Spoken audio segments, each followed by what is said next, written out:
Hey guys, Sebastian here from greenmusicproductions.com, and now Cubase 9 is finally out. And I know I usually upload a video the same day a new version of Cubase comes out, but I was really sick, so I had a messed up voice, so I couldn't do it. So I hope you've been enjoying Cubase 9 so far, if you upgraded. But I'm here to give you a little peek at my favorite features and do a little walkthrough with you if you want, and I really like to go in depth, so this video is probably going to take a while since I will dig deeper in those features. So I hope you will enjoy it and stay tuned, it's going to be worth it. So the first thing we can see right here is we have a new bar at the bottom, and it's the same buttons as the usual transport that we have right here, but it's really nice because it doesn't take a lot of space and it's always there, so you never lose your transport. Now it's always there at the bottom, and you can choose what you want to see and what you want to hide. So let's say I want to hide the locator, I can just remove it just like that. You can rearrange what you see also. We have 3 different zones in that bar. The left divider and the right divider separate those zones. So the left divider is this line right here, and the right divider is this line right here. So we can rearrange what we see just by dragging them and putting them where we want. So now I just move this right here. But so far I really like that it's clean and it doesn't take a lot of space and everything is there. And you also have more options if you drag. You can hide some stuff or show them just by gliding, like click and move your mouse, or you can also double click to show and hide. So that's really useful. I really like that. It's clean, it's simple, but yeah, it's a good addition. Now the next big thing we can see on the project window are those buttons right here. Usually we had a button over here with a menu to show and hide the different parts of the project window. Now it all moved on the right side, and I don't know if you can tell by the design, but this is to show or hide the left part right here, the inspector. The right one right here is to show and hide this part right here with VST instrument and the midi bay. And now we have a lower zone, so that's really nice, and you have a lot of stuff you can do with the lower zone. As usual, you can resize everything. It's super flexible, so if you have a 1 monitor setup, that's really useful. You can also bring up the usual menu by clicking this down arrow right here, and you can choose if you want to see the info line and all the usual stuff. You also have a setting button. This is the same thing as right clicking in the top bar. So let's start with the lower zone. There's a lot to cover here, so I hope you will be happy with this. I'm really happy with this. Even though I have 3 monitors on my main setup, I still think this is pretty cool. So first of all, you can always hide it by pressing this X button also. So if you're here, you don't have to go up here to hide it. You can always press the X button. And this is assignable to a keyboard shortcut. As usual, by default, it's Control-Alt-E. And if you're on a Mac, it's Command-Alt-E. So yeah, as you can see, the first thing we're going to look at is the mix console. So it's pretty much the same thing as in the mixer. So if I open the mixer, as you can see, we have one audio track and the stereo output. However, you have some settings if you want to see more stuff on the bar right here. You can always click on the 3 dots, and now you can access all the good options that we had in the mixer. So yeah, we have the usual hide track types or channel types if you want. So let's say I want to hide my inputs, I can always hide it. We have search, so if I search for audio 1, I can just type 1, press enter, it's going to select it. That's useful when you have a lot of channels and you're looking for, let's say, a bass channel. Let's add I don't know, like 15 track just to show you guys, and I'm gonna rename one bass. So let's say you're over here and you're looking for your bass track. You can always just click here and type bass, and it's gonna select it for you, so that's really useful. The link, usual stuff. and all the usual buttons you have on your mixer. Suspend link, absolute, quick link, and you can resize your mixer just like that. Now keep in mind that in this version, you can see there's a white line on the edges. That means this zone is selected. So you can use the usual keyboard shortcuts to zoom in and zoom out, which are G and H. But you have to highlight this zone. If you highlight this zone, then it's just going to zoom in and out on this part right here. So that's pretty simple. What's nice though is if you're using your mouse to do different things, you don't have to click to highlight a zone. You can just hover with your mouse. So if this is highlighted, but I want to zoom in here, I don't have to click. I just have to zoom with my mouse. If it's hovering there, it's gonna work. So that's nice. Now for the mixer part right here, we can have more stuff like inserts. If we click that button right here, we can see our inserts. As usual, we can drag our window if we want to see all of them, and drag it down if we want it to be smaller and see only a couple ones. So that's really nice. You have all the same options as in the mix console. We can also see our sends, so that's pretty cool. And I'm gonna go back to this feature a little later, but that's really nice. So a feature that I really like also is that you can link this mixer right here to your mix console, or you can keep them unlinked. So that means that if you remove some tracks visibility, if you move them around, or you put them in the right or left zone, for example, or you hide certain track types, they're gonna either be linked or unlinked to the mix console. So that's really useful. You can have the same mixer but organized differently in both windows. So that's really cool. And the way to do that is you have to go on that button right here. It's called sync visibility of project and mix console, and you have the same thing in your mixer. So let me press F3 to open the mix console. You have the same button right here, so you can enable the same options in both windows. So let's go back here. If we select sync project and mix console, it's gonna link both of them in terms of visibility. So let's say I put this first track right here in the right zone. If we go in the mixer, the same thing is gonna happen. But if I unlink them, then whatever I do, let's bring it back, remove it from here, it's gonna stay there over here. So it's just to link the visibility. It's really nice because you can have different setup if you want, or you can keep them the same. The other option right here is to sync the track and channel type filters. What that means is, for example, if I enable it, if I choose to not see any audio track in the mixer right here, they're also gonna disappear from the project window. So I don't use that option a lot, but I'm sure some of you might find that useful. So it's right there. Now let's move on to the editor tab right here. As you can see, you have multiple tabs and an option button. In the option, you can remove what you don't want to see. So let's say I never use chord pads. I can remove it from this bottom panel right here. So yeah, let's go back to the editor. The editor, it's the same thing you usually see if you double click on any events. Let me delete a couple of tracks just so it's cleaner, and let me add, let's say, a MIDI track for fun. And let's import some audio and MIDI file. I'll remove the vocal and I'll import any MIDI file, really. So now, as you can see, if I select something, I will see what I usually see if I double click on an event right there.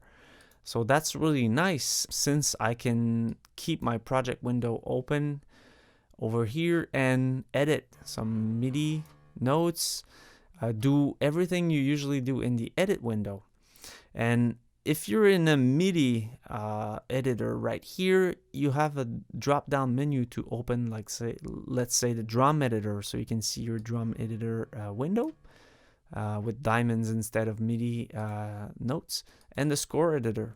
So if you select an audio event, you can always go under the inspector tab and now the editor tab at the bottom, and you usually you see what you usually see if you double click on a file and the editor window pops up.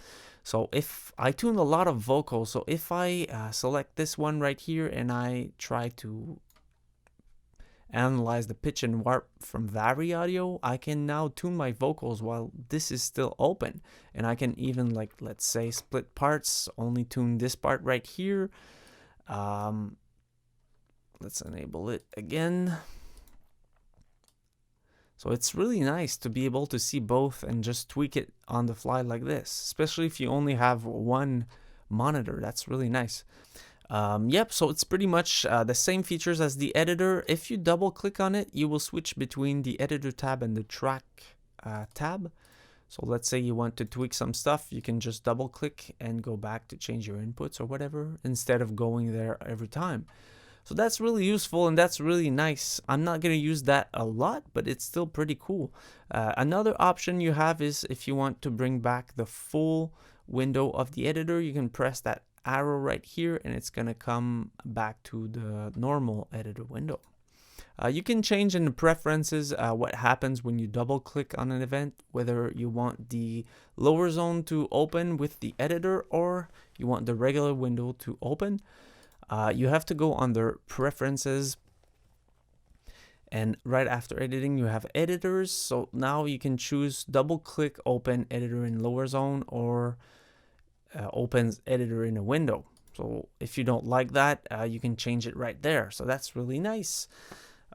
Next, this is a feature that I requested a while back. It's still not perfect. It's still not as powerful as the sampler in Ableton Live or DAWs that are made for like electronic musicians, but it's still really good. I was requesting a glide knob on the sampler, stuff like that, and they introduced it in the sampler track.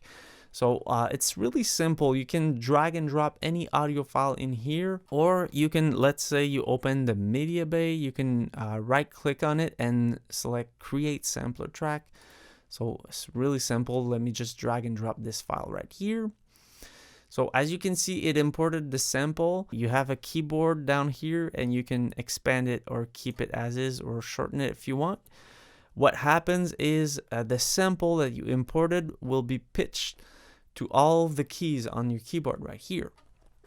So that's really nice. You have the usual stuff like the start position and end position. So let's say I just want to have to work with this part of the sample right here. I will choose the end position.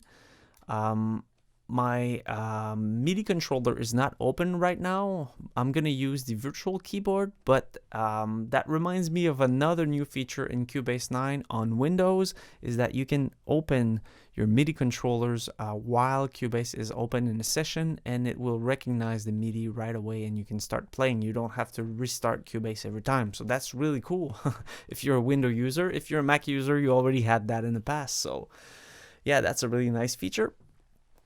You also have fade ins and fade out on the sampler. So now let me just enable the record and bring my virtual keyboard. So I just brought my transport by pressing F2, and now I'm doing Alt K to bring my virtual keyboard.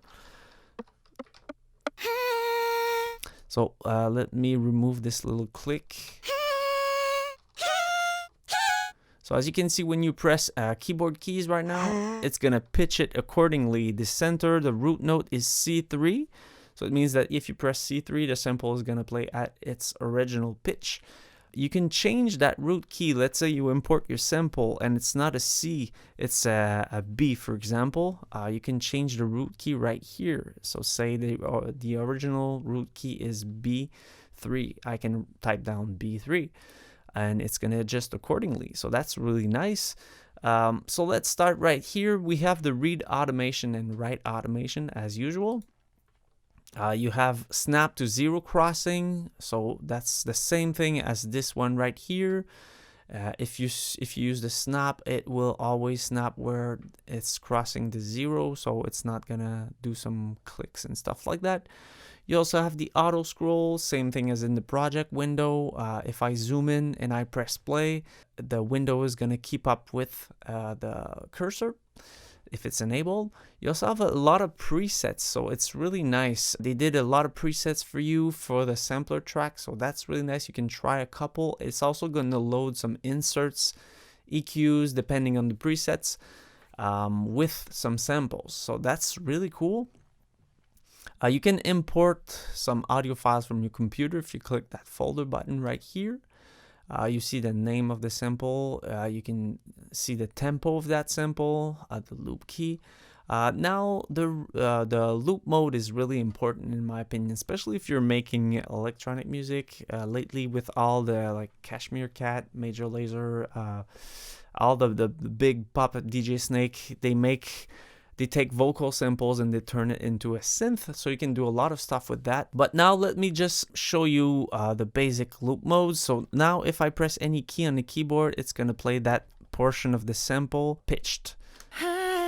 And I can put a fade in and a fade out. So by dragging those little square. So what happens right now is as long as you hold the key, it's gonna play. When you release it, it's gonna stop playing. So let's try a loop mode. Let's try continuous. So as you can see, some green squares and green lines appeared. You can choose a range that you want to loop. So if I do this, it's gonna start playing if I hit a key, and then it's gonna reach the end of the loop and go back at the beginning, and as long as I hold the key, it's gonna loop like this. So let's try it out.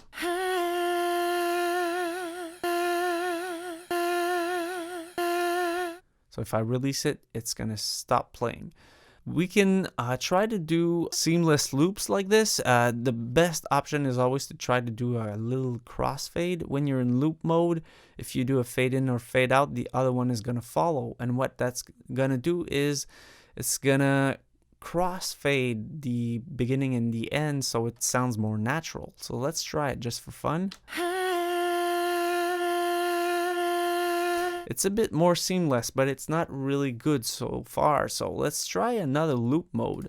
Instead of continuous, we're gonna try alternate. What that's gonna do, it's gonna start playing, and then when it reaches the end of the loop, instead of going back there, it's just gonna go reverse and do like a ping pong effect. So let's try that out.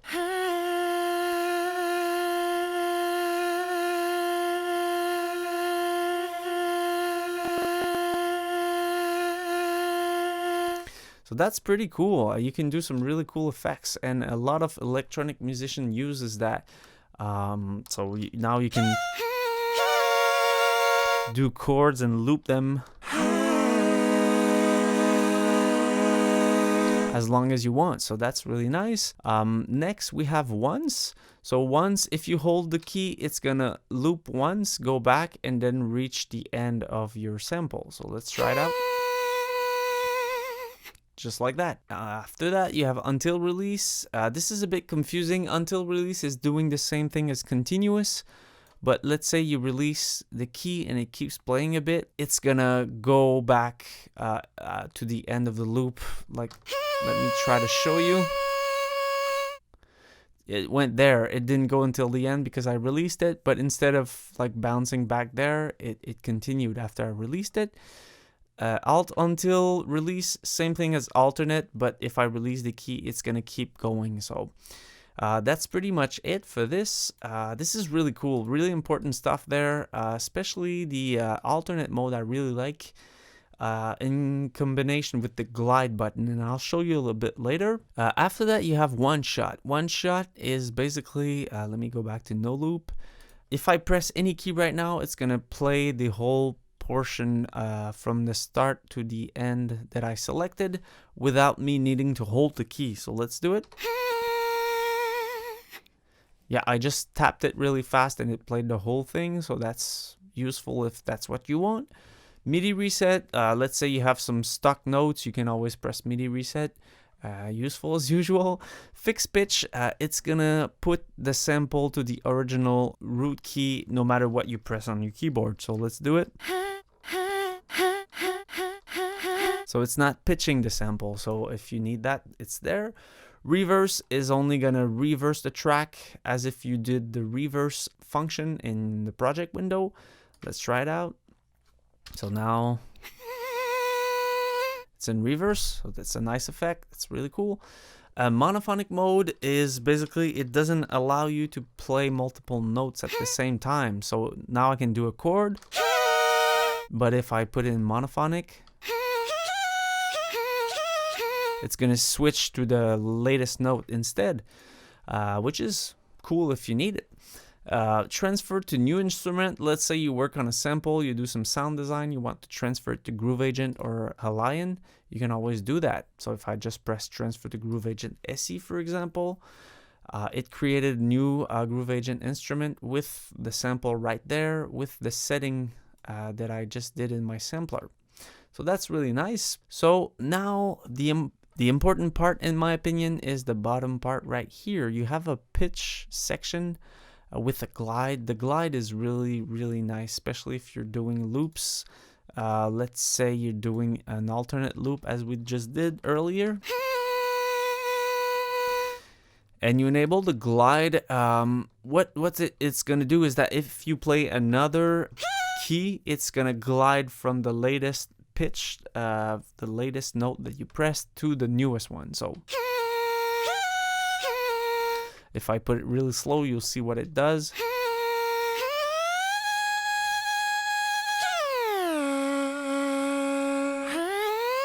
A lot of DJs today are using that technique. A lot of producers are using this. You can choose the milliseconds you want until it reaches the pitch that it's supposed to go to. So if you want it to glide really fast, you set it fast.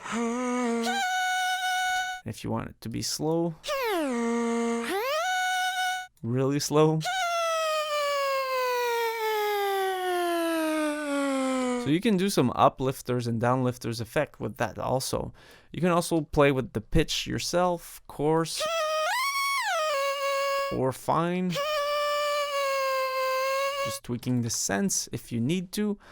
And you also have a pitch envelope, and that's really amazing. That's really creative. That's a whole new section if you want, because you have different modes. And you can add some dots if you want, so you can do really crazy stuff and go deep in sound design if you want. Let's try it out. For it to work, you have to add some amount, just like a real envelope on a synth. So let's do it.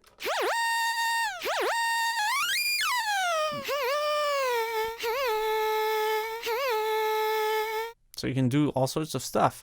Let's go into those options right here. Right now it's at sustain. So what it does is that it will reach the sustain dot and wait until you release it. When you release it, it will go to the release point.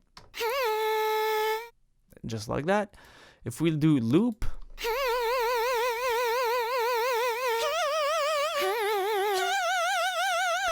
yep, it will loop from the A to the S endlessly as long as you hold the key, and when you release it, it will go to release. So that's really cool too.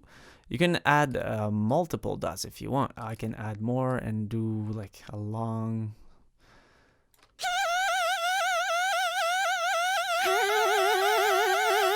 So that's really cool. You can do a lot of crazy stuff and adjust the amount you want. So if you think about chiptune sound design, you can do some stuff like that. And the time is basically what I just tweak by dragging my dot. You can make it longer or shorter depending on what you want. And you have some envelope on every single option. So you have it on pitch, on filter, and on amp. Kind of like a real synth. Let me bring that back to 0 so it doesn't affect anymore. Sounds good. And now let's go to the audio warp. Right now what is going on is when I press a key, so if I press a low key, I don't know if you notice, but the cursor goes really slow because it's pitching it down by basically downsampling it. So, and if I press a high note, the cursor goes fast. If you enable audio warp, it's gonna go the same speed, it's just gonna warp the audio instead. But it makes a little artifact in the sound that I don't really like. So you can change the mode. Right now it's in music mode. That's if you have a lot of stuff going on. Let's say you have vocals with music in the background, you can choose that. But the solo mode usually sounds better. And it's only a vocal right now, so the solo mode should be good. You can also sync it to your project tempo. So now the cursor is going at what 120 BPM would be. You have a legato mode. What it does, it's a bit confusing because usually you would see it on a synth kind of like a glide, but when you press 2 notes, it's similar, but what it does is when you press 2 notes now, the second note will be sync to where the cursor is on the first note. So let's try it out.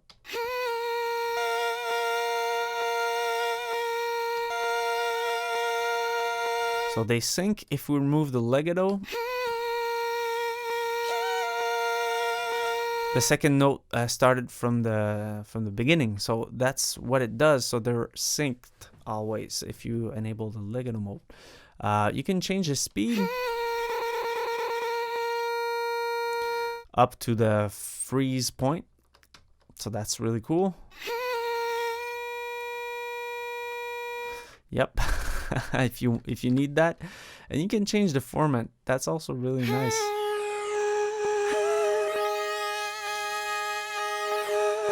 You can do all sorts of crazy effect with that if you want.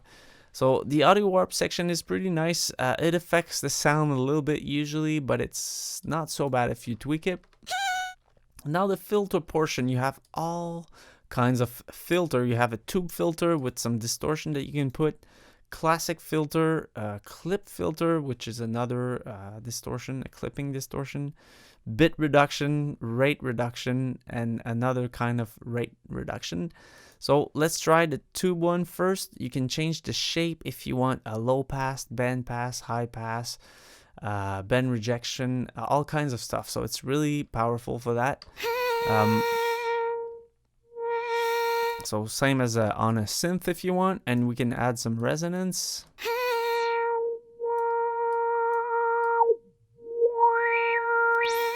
So now since we have the tube type, we can add some drive.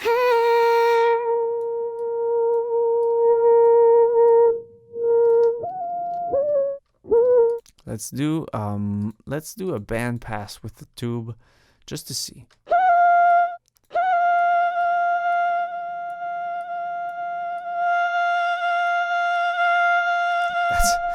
That's a bit hard on the ears, but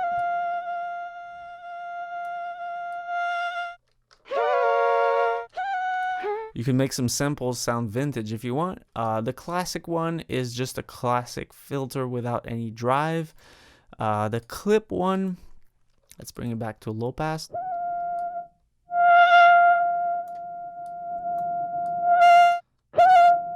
It's a different kind of distortion if you want. You have bit reduction. So that's cool. It sounds like a big distortion.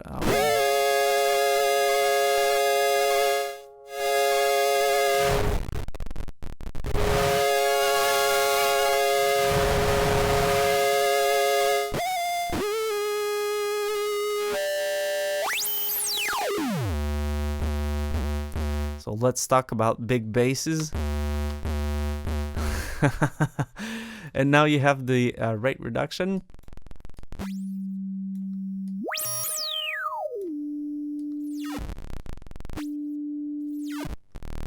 You can do all kinds of crazy stuff. And a different kind of, oops, sorry. Different kind of rate reduction.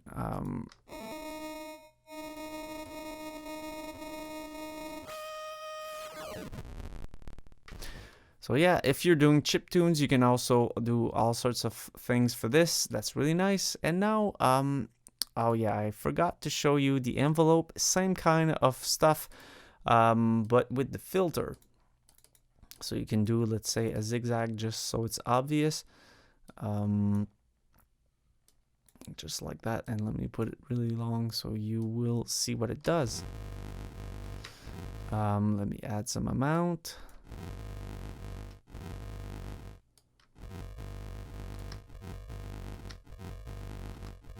So it's basically using the cutoff to do like this. Let me do a loop.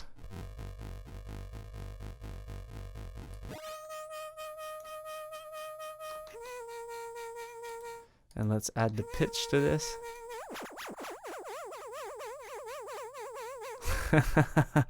Yep, we're just having fun right here, but it's just to show you the different stuff you can do. It's pretty powerful, even though it's quite simple, so I like that. And the amp is really simple. Volume, pan, and you have a volume envelope. So if you want to do a tremolo type of stuff, you can do it. You can do whatever you want. You can draw your own curves or lines or envelopes, so that's really nice. And as usual, you have the different modes. You can do some rhythms if you want, so that's really cool. I really like that too.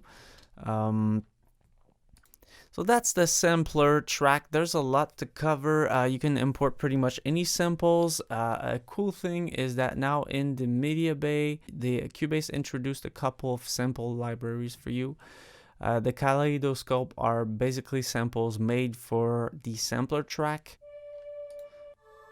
You can create some really airy pads if you want. Let's just, oops. Let's try this sample right here. Let me bring back my virtual keyboard.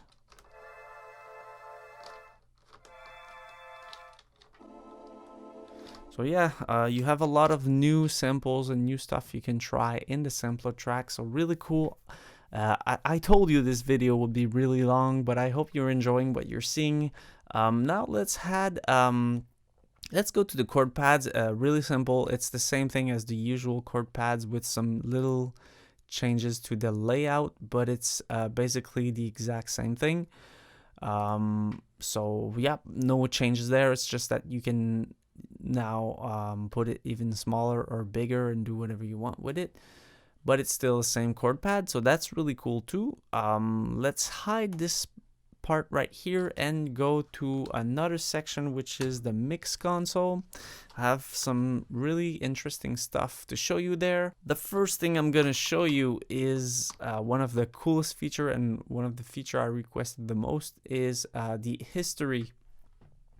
Now you saw earlier those little arrows, and I told you I would get back to it. It's basically undo and redo.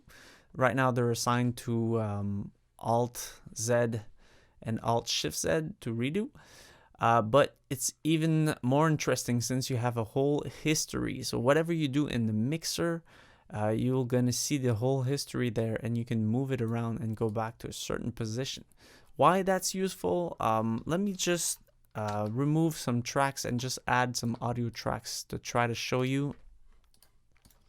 Let me add, I don't know, 11 tracks. So let's say I'm mixing and I'm moving some panning, some volumes, doing all kinds of stuff. I enable the strip, the compressor, and I change some stuff, some threshold, and I EQ this right here, change the Q, like that. Everything I did is right there, and I can go back to whatever I want. So it's really powerful because you can mix something and then change your mix and go back and forth really easily and figuring out what you prefer in the mix. The only thing is, even if you save your session and you reopen it, the history is not going to be there. It's something that's just going to be there while your session is open. So keep that in mind. That's really cool, but it hides an even bigger feature, in my humble opinion, that I was requesting also. And it's basically undo and redo on every single plugins, even third parties. Because let's say I load ProQ or something like that. Now, if I do something, it's going to record it there. If I change the Q, whatever I do, it's going to record it there. So now the FabFilter plugins already have undos and redos, but a lot of third-party plugins don't have that, and even the first-party plugins. So now you have undo and redo on every single plugin that you load. So that's really powerful in my opinion. I really like that because you're mixing and you're doing some stuff, and you don't know if you liked it. Your ears are getting tired and you want to go back to what you did before because you think it sounded better. Now you can. So it's really cool. Yeah, so this one usually don't have undo and redo, but now it has because it's in Cubase. And even you can always remove it, bypass it, and record all kinds of stuff that you're doing. So that's really powerful in my opinion. I'm really happy about this. I hope you are too. And it brings me to another addition that Cubase did. Since I have FabFilter EQs, I don't really need that, but it's really nice if you don't have that kind of EQs. They're quite expensive. So now Steinberg introduced Frequency free with Cubase Pro 9. It's an 8-band EQ. It's nice because you can see the keyboard scale right here, so you know what frequencies are attached to what note. So let's say you're hearing a tone like a whoo. Well, now you can, if you want, you can use a tuner to find out what note it is, and you'll know exactly where to tweak your frequencies if you want. So yeah, that's really cool. You have an 8-band. And it's also a linear phase EQ. You can enable linear phase or not. You can also tweak it in stereo mode, mid-side, so you can EQ the mid part and the sides independently. So right now I set it to mid-side. Mid is selected, so if I tweak this one right here, it's going to be only the mid portion, so only the middle of the stereo field. And now I can tweak the side. So that's useful. It's if, let's say, you have a drum loop that takes a lot of space and you want the kick and the snare that are in the middle to be fat, but you don't want the cymbals to take too much space. You can also you can always EQ the middle part so it's fat and the sides so they're not. So yeah, that's a nice feature. You also have another option, which is left and right. So you can EQ your left and your right separately. You also have power and all kinds of stuff you have on regular EQs. You also have auto listen for filters. So now if this is enabled, as soon as I tweak a band, it's going to solo that band automatically. So that's a nice feature to have. You have a reset, so that's really cool. There's a button especially for that, so you don't have to dive into menus if you want to reset it. So it's really cool that Steinberg introduced that in Cubase, even though I don't need it personally since I have Pro Q2. It's really nice to have it. So that's a really cool feature they introduced. They also tweaked a couple of plugins like the Auto Pan. Now has a new layout and you can draw your curves. It's not that snappy, but it works really well and it's really cool. They changed the layout for maximizer, limiter, all kinds of plugins that are that were really outdated. Even just the regular compressor right there, it looks nice now. It's clean and it's more modern, so I think it's easier to read. You see the gain reduction right here, the input and the output really clearly. The threshold is a fader, so I like that. It's simple, but it's modern and it's nice. I really like that kind of stuff, so kudos for that. So now there are two last features I want to talk about. There's a lot more little tweaks and fix in Cubase 9 if you want, but one of them is the plugin Sentinel. Now it sounds really simple, but it's basically a new way to scan your plugins. So the first time you launch Cubase 9, it will scan your whole plugin libraries. And if you had some plugin that are making your Cubase crash and stuff like that, instead of making it crash, it will tell you this plugin is not working properly. What do you want to do? You want to put in the blacklist? So it's kind of like an antivirus for Cubase for your plugins. And now if you go under your plugin manager, you now have a blacklist section where you can see what plugins have been blacklisted and why. And if you want, you can reactivate them. So Cubase now only support 64-bit, so there's no more 32 bits Cubase. So if you have 32 bits plugins, you have to use software like JBridge or any other third-party bridgers. It works really well. I use JBridge for a couple of 32 bits plugins. But keep in mind that if you don't see your plugins in the list, check out your blacklist. They might be there, and it's actually a nice thing because I remember one plugin was making my Cubase crash for some reason, and the plugin Sentinel detected it and put it in the blacklist. But I just updated it and it worked perfectly, so that's nice.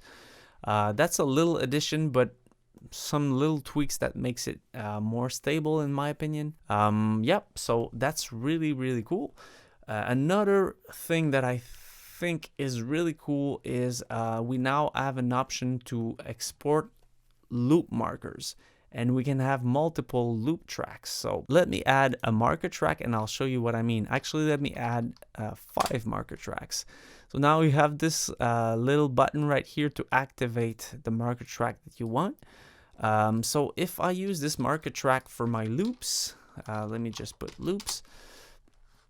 And let's say I use this one for just markers.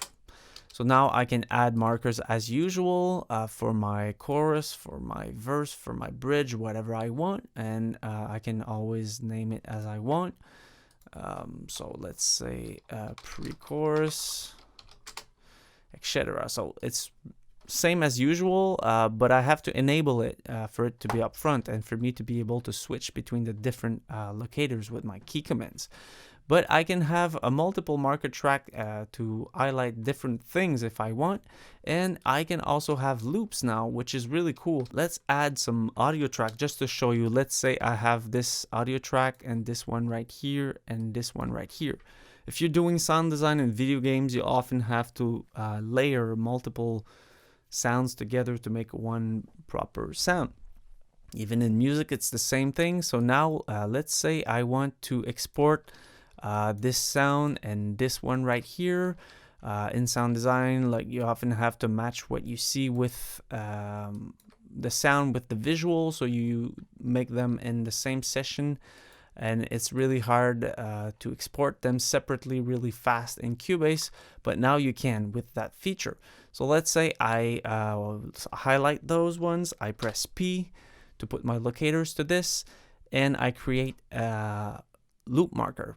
I do the same thing here.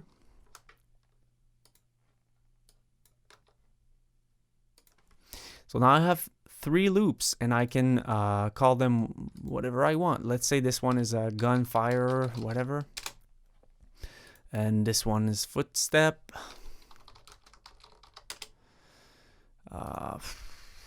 This one is, I don't know, hit, whatever you want. Now, when you export, if this is enabled, when you export your session, you're going to have the option to export those cycle markers separately.